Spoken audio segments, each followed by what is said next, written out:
The San Francisco 49ers just got some polarizing news, and I fear that we're going to be living with it for the entirety of the offseason, but the next 3 games are going to determine how that conversation goes. I think, at least, we're going to talk about that in this video, plus I'm responding to more of your comments on the issue. By the way, if you're looking for daily 49ers content, please don't hesitate. Hit that subscribe button so you don't miss out on all of the action. But perhaps on this roster, nobody is more polarizing than this man right here, quarterback 1, Brock Purdy. This guy's a polarizing figure for a lot of reasons. And I know that it is a conversation we don't have a lot on this channel because I think there's a lot of ups and downs, there's a lot of lefts and rights, and it gets kind of messy.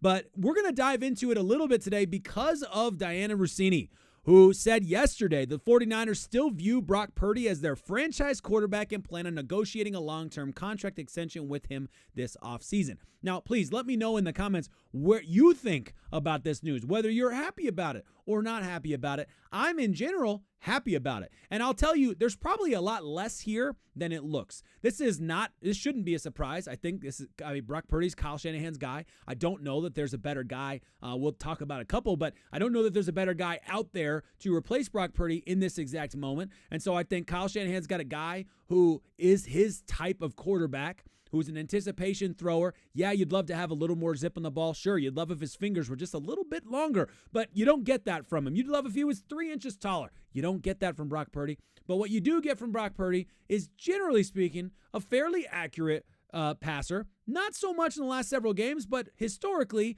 decent with the deep ball. And I think there's some good things that Brock Purdy gives the Kyle Shanahan scheme. Let's dive into first, though, what I think this take actually means, okay? Because the negotiating a long-term deal thing, right? I don't think that's anything that's entirely wild, because negotiating a long-term deal could be the 49ers saying, yeah, we're going to Brock Purdy and we're going to offer him $15 million a year. And I think all of us would agree that $15 million a year could end up being a steal if he goes back to 2023 Brock Purdy. If this offense, I should say, maybe more accurately, goes back to the offense of 2023 or something like it, something that resembles it. So I'm not sure that this really means as much as I think people are freaking out about. But there's no doubt, okay?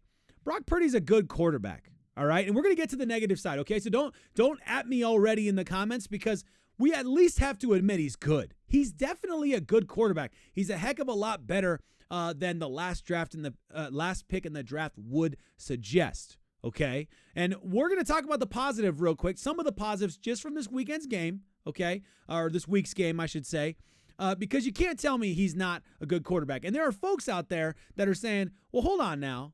Like, what about that Deebo play? Purdy puts it in the breadbasket, says Joe Dirt. And Deebo drops it, a game-winning touchdown, which would have, in the end, been a game-winning touchdown. That's fair to say. At least we think that way. You never know how the game would play out if they had scored a touchdown and yada, yada, yada.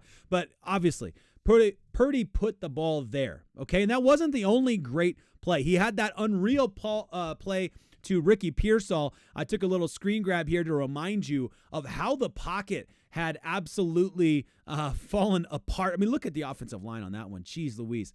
This is a quick, like, 2-step drop, whatever, 3-step drop, and then he steps up, has to move to the left instead of a step up. He's moving left, falling left, really, bumping into Jalen Moore. I think that is. It's all blurry. Yeah, I think it's Jalen Moore. Bumping into Jalen Moore as Jalen Moore's getting pushed into him, and he makes this unreal pass to Pearsall, who's not on the screen right now. You can't see him, but he's coming in from the left. And that pass was absolutely incredible. And so you look at that, and if we want to, like, isolate and say this was a bad move, okay? Like, that interception was a bad decision from Brock Purdy on so many levels. Multiple check down options, tries to force the ball in a 2nd and 11 in field goal range. There's no reason with the time on the clock to make that kind of decision. And I'm going to, like nobody should be excusing that play. That was a Brock Purdy mistake. That was 100% on his shoulders. That's not a bad play call. That is Brock Purdy making a business decision that he regrets, okay? And he said it after the game. I don't think anybody would disagree with that decision. I think we're all in agreement. That was a bad move and a bad pass to back it up. I think what actually happened there, because it was kind of multiple plays in a row, was that Brock Purdy was trying to overcompensate. He overcompensated, rather. He was trying to compensate for the underthrown ball prior. But that's neither here nor there. This was a great play from Brock Purdy. This was an incredible play from Brock Purdy, okay? Let's move on, though, because there was one more.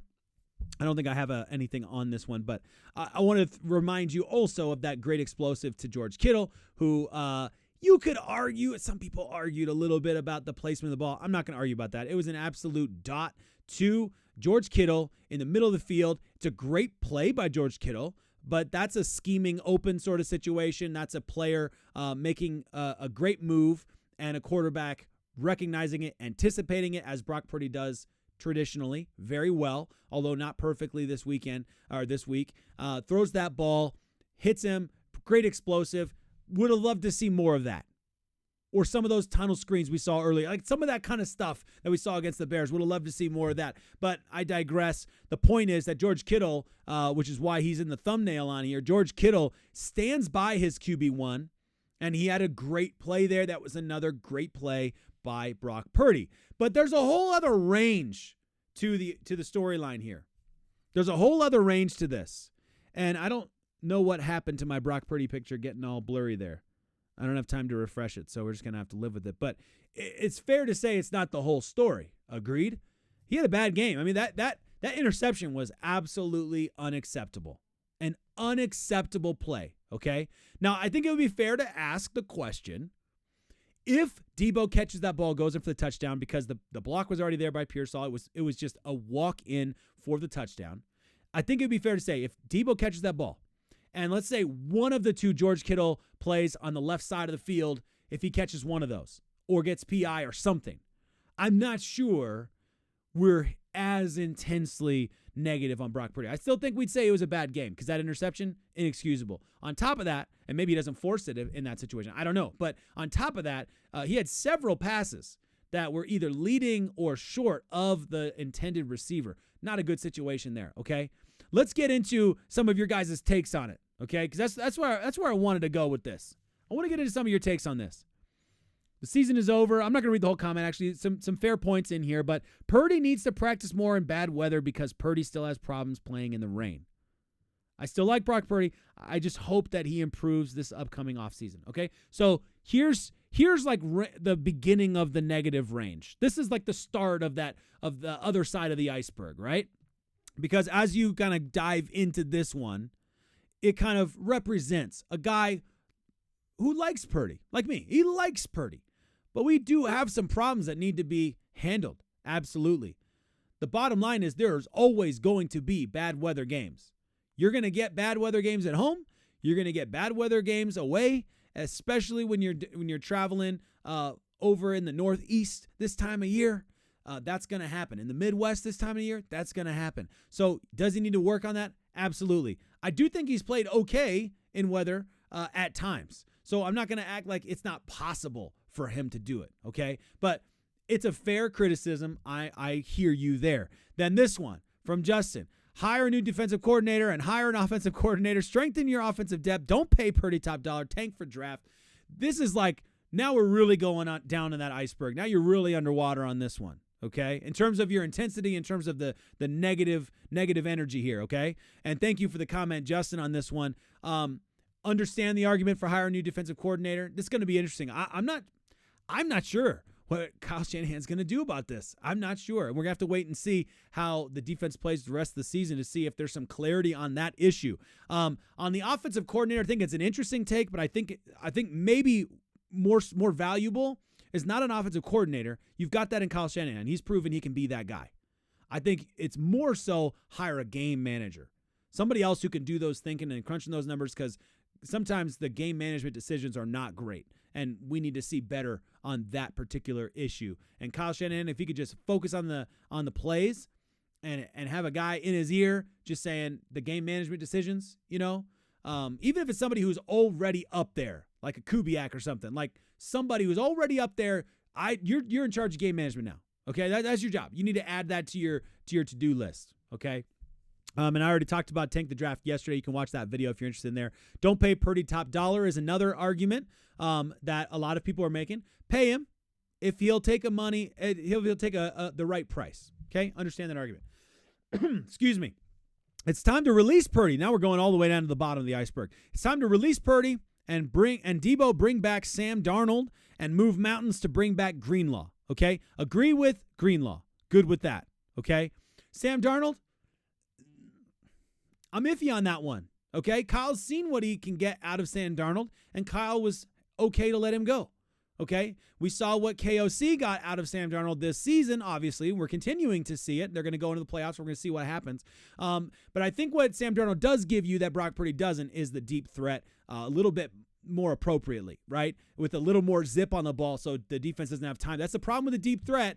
Anytime Brock Purdy's throwing the ball is you're kind of skying it up there, right? It's not quite a punt, but it kind of feels like there's a lot of time, there's a lot of air time for defenders to respond to it. So I understand that part. Release Purdy I'm sorry. I disagree with you, James. It's a bad take. You can't release Purdy. He's on a rookie contract. You still have him through next year. Now, if he refuses to play, okay, maybe there's a conversation there. But there's an argument for don't pay him. You offer him $15 million a year or $25 million a year at the top, maybe, if that's where you're at. And if he doesn't take it, okay. You play. He doesn't seem like a holdout type to me. I don't see Brock Purdy holding out. I think I see Brock Purdy saying, okay, I'll go earn that money. I'll go earn it. I'm worth $60 million. I'll go earn it. I could see Brock Purdy acting like that. I could not see Brock Purdy not playing. That's just my take. Who knows? I could be wrong. And you, of course, comment. Reply in the comments. Disagree with me. That's okay. There's nothing wrong with that. Okay? I'm going to disagree with you on the release Purdy. I don't think that makes the most business sense. I think Brock Purdy is still valuable to this team at the right price. Unless you can get somebody better than him, which I understand, and at any point in time, at any point in history, if you can upgrade your players, upgrade your player. Do it without completely destroying the rest of the roster, financially speaking, of course. So, anyway, the reply to that, Purdy has been nothing but relevant for us. Brady had down years. Breeze had down years. Manning's had down years. It's crazy how fans turn away from Purdy and other players so quickly. I'm sick of it. And I understand the argument on this take from like a recency bias perspective. Because right after the Bears game, nobody's talking about don't pay Purdy. And then 4 days later, bad game, everyone's talking about don't pay Purdy. So it is kind of interesting how the kind of ebbs and flows. And there's extremes there, and maybe the correct answer is somewhere in the middle. David Lombardi, I want your comments below, folks. I want to know your take on this. This really exemplifies the conversation for me. This encompasses the conversation for me.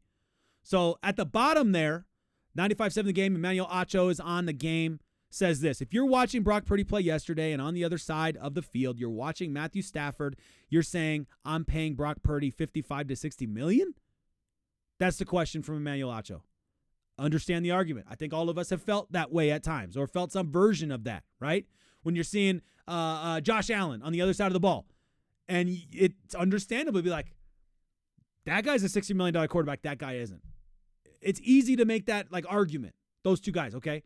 That's fine, all right? I'm not going to get back into the Buffalo game and the anticipation throws and the snow and the slipperiness and all that, yada, yada, yada. Like, forget about all that for right now, okay? Let's just look at this right now. So that's the take. We've all heard that take, if not felt it ourselves, if not currently think it ourselves, some of you, I'm sure. Here's Lombardi's take, his reply to that. Oversimplified nonsense. Stafford was no better than Purdy. The difference between the two came down to a receiver dropping a TD and a defender actually catching an interception. That's Hufanga, of course, missing that one that hit him in the chest because of the club on his hand and not being able to have any fingers available to catch the ball, whatever. He almost caught it. He still could have caught it, but yeah, it was definitely a factor in the game, for sure. And the drop ball from Deebo Samuel, also a factor in the game, 100% fair. Okay. I think the take here from David Lombardi that I thought was most interesting, and this is why I retweeted it, is the phrase oversimplified nonsense. I'm going to put nonsense out for a second. Forget about the word nonsense because it's almost it's too intense of a word for us to really kind of argue or comment or discuss about. Okay. Because the nonsense is kind of like calling something trash that's not trash. It's like, well, the argument's not nonsense because a lot of people are feeling it. Okay, so I'm not going to say I'm not good on the nonsense part, but let's just talk about the oversimplified part. Is it oversimplified to look at the game, to see one quarterback and the quarterback on the other side of the field, watch them both play in the same environment, same situation, same game, and say, Brock Purdy's not that guy? Is that oversimplified? let me know in the comments. Like, genuinely, like, what do you think about that? I'm going to agree with Lombardi that it's oversimplified. I'm going to agree with Lombardi that looking at one, I have a text message from my brother-in-law, like, love him to death, texting me during the game. Like, if Brock Purdy doesn't get us a game-winning drive right here, don't pay him. Okay? And I understand that argument completely. I do get that. Because you're looking at the game, you're like, dude, this is a winnable game. You could go out there and get it. But it completely negates how well the Rams defense are playing. It completely negates the potentials for, like, who might mess things up, like Deebo dropping a ball. It completely negates the other realities out there, that there are other guys on the field, like the offensive line, who are putting Brock Purdy under incredible pressure constantly, all season long, by the way. And Brock Purdy's scrambling more than he's ever scrambled as a quarterback in the NFL, because he doesn't have a choice and because he's under all this pressure and he's having to try and make things happen. Now, I understand the argument from the perspective of, is he a $60 million quarterback if he can't get you a game-winning drive when the game's on the line and the opportunity is there?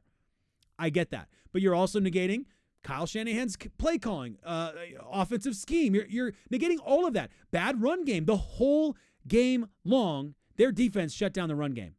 Bar 3 runs. A 6-yarder, 16-yarder, and like an 8-yarder, I think, were the top 3 runs there. So your third top run is a 6-yard run. As far as I'm concerned, you cannot decide, and no one's deciding. This is why it's oversimplified, in my opinion. Let me know what you think in the comments. It's oversimplified because nobody makes a decision about whether they pay a guy $60 million or $20 million or $1 million. Nobody makes that decision based off of one play. That's ridiculous. There are so many factors that go into the negotiations, how the money gets paid out. Forget about the actual AAV and all that stuff for a second. There's so many decisions that go into how the contract gets constructed. In addition to that, there is so much involved in the process of what value that quarterback gave us and what situations he had to play through. Like the first time we played the Rams and all of your biggest targets are gone and not playing.